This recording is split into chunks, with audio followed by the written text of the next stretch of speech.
guys going forward. He said he regretted not getting more guys into the game up front. Was that was it just the way the game was going? Did you plan on playing more? Well, I think you'd love to play as many guys as you can for multiple reasons, and but sometimes the game dictates, sometimes just the situations dictate. Going forward, if we can play more, we'll play more. But the objective is to win the game and having your best players out there. I know you've got a lot of guys you previously worked for on that Indiana State staff.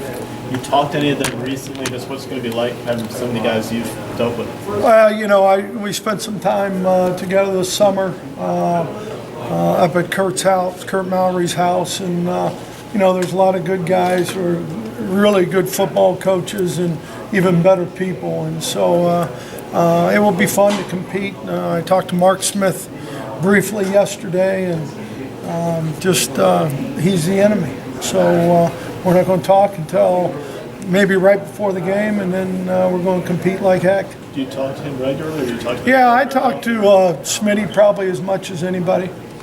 And the thing at Mallory's house, that was this summer with all the Indiana State staff? Yeah. Okay. Coach, in that game, your defensive linemen were lined up, pretty far back off the ball. But did they do that farther back than during the practices, or talk about that? I think when you look at it from the coaching film, I think they may have been a little more, but not too much. I mean, and part of the reason is to help versus the cut blocks, and if you chart cut blocks, they did a nice job.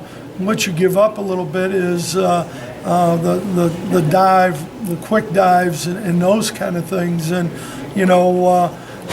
I thought overall they played the cut block pretty well, but we got to be a little stronger at point of attack. How different were they from what you saw on tape of them going in?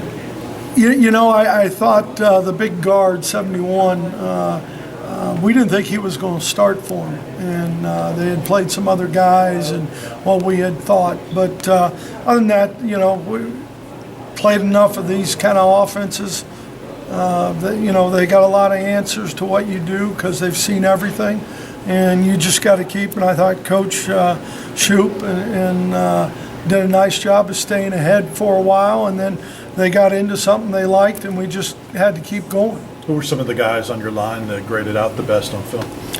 Well, I thought John played well, and Jonathan played well. I thought, Darryl made some big plays. Kendall fought, and he really probably had as much with Big 71 over him most of the game.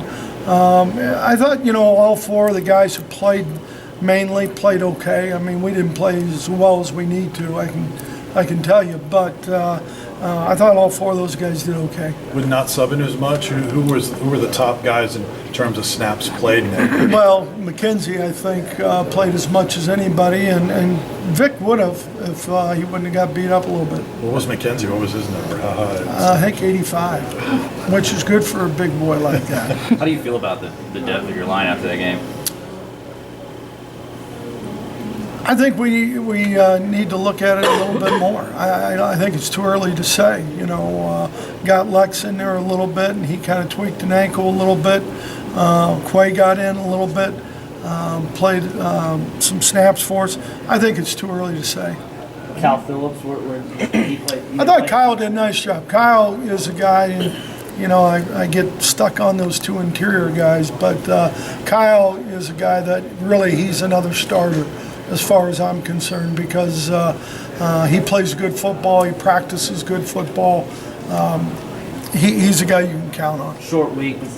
You guys see this as a good opportunity to get DeAndre Johnson, Bennett, Butler, those freshmen that you guys have kind of circled some playing time this week? Well, we got to go play, and we got to do our jobs, and then we'll see what happens from there.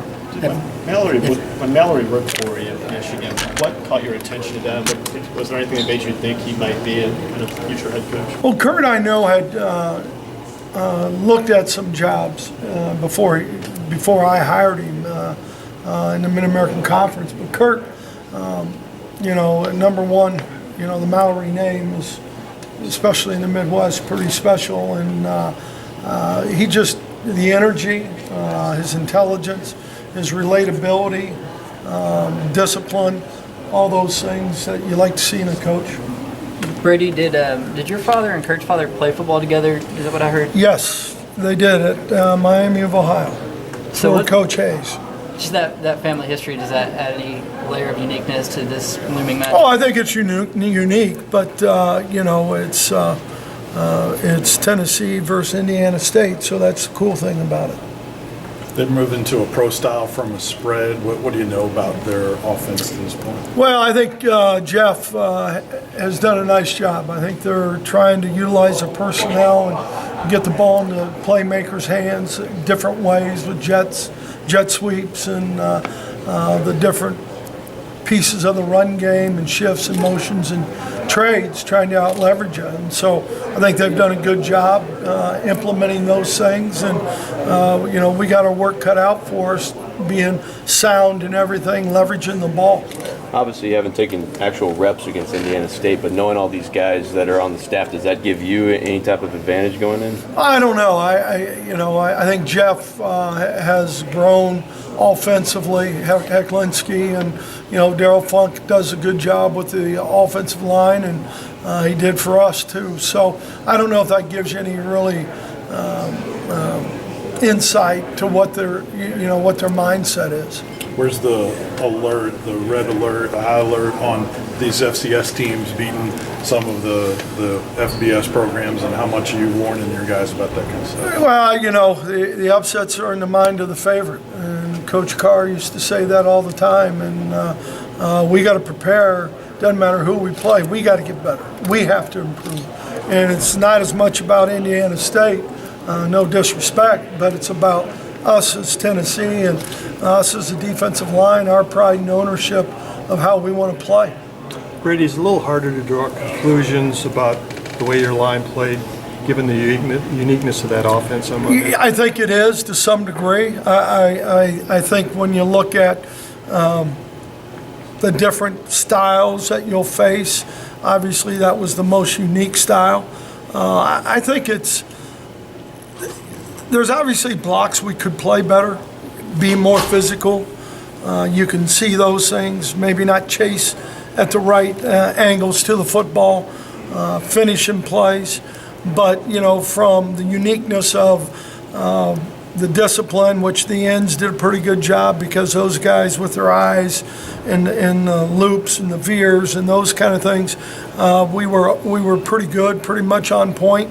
We got to do a better job of spilling blocks. We didn't do a good job with that really until about the last quarter. So there's things that we need to improve. Is it tough to compare what they do to traditional football to some degree? I think it's a little hard to say where we're at. More questions, guys. This is your first game with Tennessee on the sideline. What did you think about just the whole chemistry of the coaching staff and working as a unit on the sidelines together? I thought it was good. I thought everyone, stayed in their lane, did their job. I think there was great communication, and I can speak really as much from the defensive side of the ball than anything else. But, I think we had one special teams. I think we had 10 guys, one play out there, and other than that, I think everything else went pretty well. Last question.